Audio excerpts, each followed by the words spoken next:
अच्छा, अभी जो हमने लास्ट बात करी थी उसके बाद कुछ करा, प्रैक्टिस वगैरह हो रही है क्या? हाँ सर, मैंने आज और कल रात भी मैंने चार्ट देखा। मेरा डाउट ये है सर। एक क्या बोलते हैं सर, इसमें मंथली में कितना ट्रेड मिलेगा सर? कितने क्रेडिट मिल जाएंगे? हाँ, मैंने सोचा इतना तो 3 या 4 ट्रेड मिल नहीं जाएंगे नहीं नहीं, शायद। ऐसा नहीं है। ट्रेड तो आपको बहुत मिलेंगे। अच्छा, मंथली में थोड़ा ट्रेड कर रहे हो, ट्रेड तो आप 1 आवर में कर रहे हो ना। हाँ सर, 1 आवर। आपने बोला 5 मिनट्स में एंट्री एग्जिट करने के लिए। मैंने बोला कि आप 1 आवर में जोन बना लेना। हाँ। फिर उसके बाद ना चार्ट पर ना 5 मिनट वाले कैंडल पर आ जाना, चार्ट पर आ जाना। हम्म। दीप्ति मैम का क्वेश्चन था कि हम मंथली टाइम फ्रेम पे इस तरीके से अगर ट्रेड लेंगे तो हमें कितने ट्रेड मिलेंगे ना, हाँ महीने में। सर। हाँ। तो मैं ये कह रहा था कि हमें ट्रेड तो लेना है 1 आवर में, हम्म। है ना। मंथली से तो हम डायरेक्शन देख रहे हैं। अगर मेरा मंथली भी सेल में है, मेरा डेली भी सेल में है, तो बस मेरे को ये देखना है कि मेरा ना 1 आवर भी रेजिस्टेंस के पास हो, मतलब सेल की तरफ जा रहा हो। हम्म। और मैं क्या करूंगा कि 1 आवर में अपने जोन बना करके या ट्रेंड लाइन ड्रॉ करके, फिबोनाची अगर बन जाता है तो, जरूरत पड़ती है तो, और ये देख करके ना मैं 5 मिनट के टाइम फ्रेम पर आ जाता हूँ। अभी करके दिखाऊंगा। किसी और मार्केट में चलेंगे आज ना। हाँ सर। तो मैं वहाँ 5 मिनट के टाइम फ्रेम पर आ जाता हूँ। बस मेरे को ना 5 मिनट की कैंडल देखनी होती है। मेरा जो 1 आवर का जोन है, मेरी कैंडल वहां पर टच कर जाती है, फिर वहां से रिवर्स हो रही है, मेरी काउंटर ट्रेंड लाइन ब्रेक हो रही है, और लग रहा है कि हाँ ये 5 मिनट के अंदर ये नीचे की तरफ गिरने वाला है, तो मेरे को ना ट्रेड ले लेना है वहां पर सेल का। Sir, I have one more question sir. हाँ, पूछिए मैं। सर, हम सेल ट्रेड हमें एक डेली टाइम फ्रेम में भी सेल मिला है और मंथली टाइम फ्रेम में भी सेल मिला है। और हम देख रहे थे 15 मिनट्स या 5 मिनट्स टाइम फ्रेम में वो ऊपर जा रहा है, ऊपर जा रहा है मीन्स 20-30 पॉइंट हम लोग इजी से कैच कर लेंगे। तो हम क्या, मैं सोच रही थी इस ट्रेड में हम घुस सकते हैं क्या, कुछ कंफर्मेशन लेके? मैं तो सजेस्ट नहीं करूंगा। हाँ। फिर तो हमारा तरीका ही चेंज हो जाएगा, है ना। हाँ।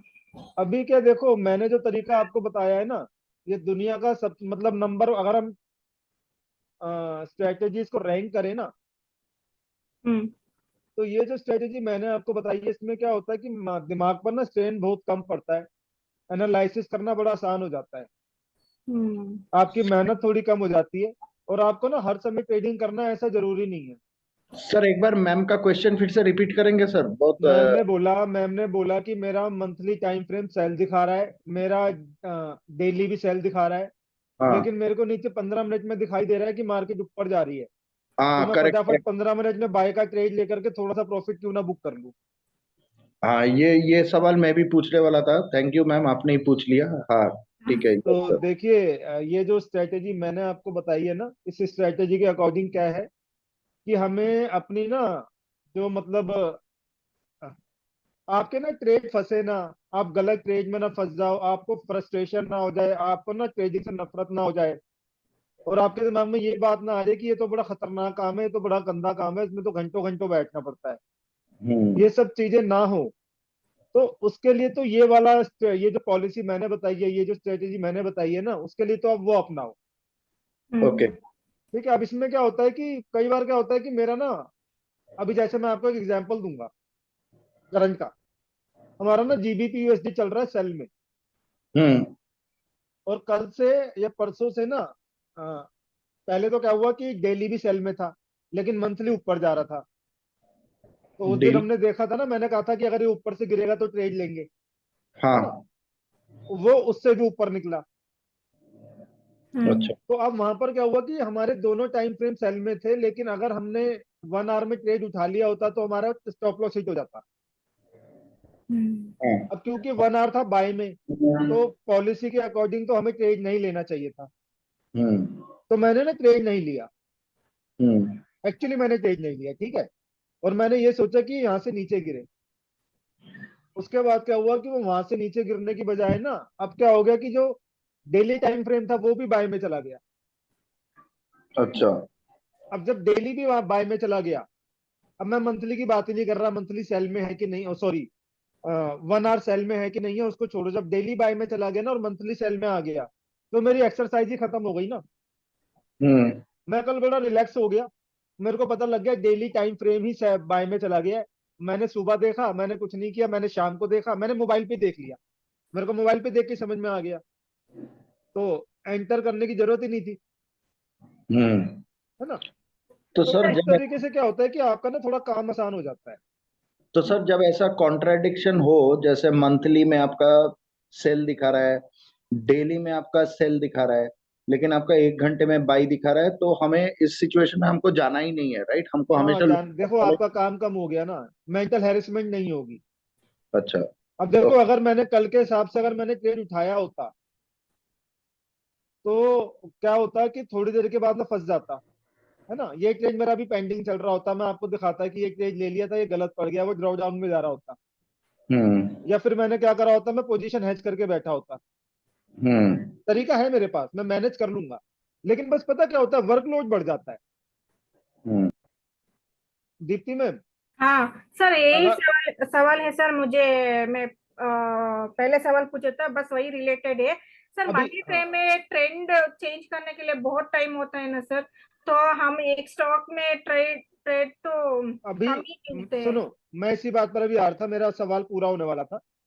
मैं कह रहा था कि अब अगर आपका ना इस तरीके से क्या हुआ कि आपका ना वर्कलोड कम हो गया और आप कर रहे हो क्वालिटी वर्क, एक क्वालिटी वर्क हो रहा है कि जी जहां पर आपको लग रहा है कि चांसेस है ही नहीं, मतलब हो सकता है कि हो भी जाए।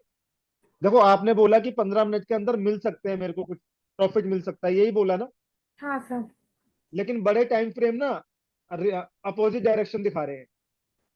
अब इस केस में क्या होगा, मेरा वर्कलोड बढ़ गया है, हो सकता है कि शायद बन जाए बात, हो सकता है कि प्रॉफिट आ जाए 15 20 25 पिप का, हो सकता है कि नहीं भी आए। अब यहाँ पर सवाल ये उठता है, अब आप मेरे को इस बात का जवाब देना, ये जो पैसे से आप ट्रेड करोगे ना, ये जो ट्रेड आप लगाओगे, इसके पीछे कुछ ना कुछ पैसा जाएगा, है ना। हम्म वो $5 भी हो सकता है, वो $500 भी हो सकता है, एक ट्रेड के ऊपर ना 5000 भी हो सकता है। हम्म आप मेरे को सिंपल सा जवाब देना, क्या आप अपने इस पैसे के लिए रिस्क लेकर के तैयार हो, रिस्क उठाने को तैयार हो, अनड्यू रिस्क। एक होता है कैलकुलेटेड रिस्क, हम्म टाइम फ्रेम के साथ में ट्रेड किया तो वो है कैलकुलेटेड रिस्क, 70% आपके फेवर में जाएगा। लेकिन ये वाला जो एग्जांपल आपने मेरे को दिया ना, हम्म डेली अप जा रहा है, सॉरी डेली सेल जा रहा है, मंथली सेल जा रहा है, 15 मिनट अप जा रहा है, हम्म तो ये ना कैलकुलेटेड रिस्क नहीं है, ये है चांस, ये है गैम्बलिंग। हम्म आप अपने पैसों पर चांस लोगे, अभी पॉसिबिलिटी पता है क्या है, इस ट्रेड के अंदर आपको ना $100 का लॉस भी हो सकता है, और शायद $50 या $100 का प्रॉफिट भी हो सकता है। आप मेरे को ये बताओ, क्या आप चांस लोगे? No sir. नो देखो सर। इस वाले ट्रेड में क्या होगा, 70% चांस है कि आपके अगेंस्ट जाएगा, 30% चांस है कि मिल जाएंगे 15 20, जो मैम कह रही है। हम्म ऐसा बिल्कुल भी नहीं है, देखो किसी को भी नहीं पता क्या होगा, मेरे को भी नहीं पता है, हम्म हम प्रोबेबिलिटी पे काम कर रहे हैं। तो ये वाला जो ट्रेड है ना, ये अगर आप 10 बार लोगे तो ये 10 में से ना 7 बार आपको मेंटल हेरेसमेंट देके जाएगा, हम्म 3 बार प्रॉफिट दे जाएगा, है ना। लेकिन ना एक मानसिक शांति भंग हो जाएगी, आप पैसा तो बना लोगे लेकिन मानसिक शांति भंग हो जाएगी। तो हमें अपने आप से सवाल करना है, क्या हमें ये काम करना है,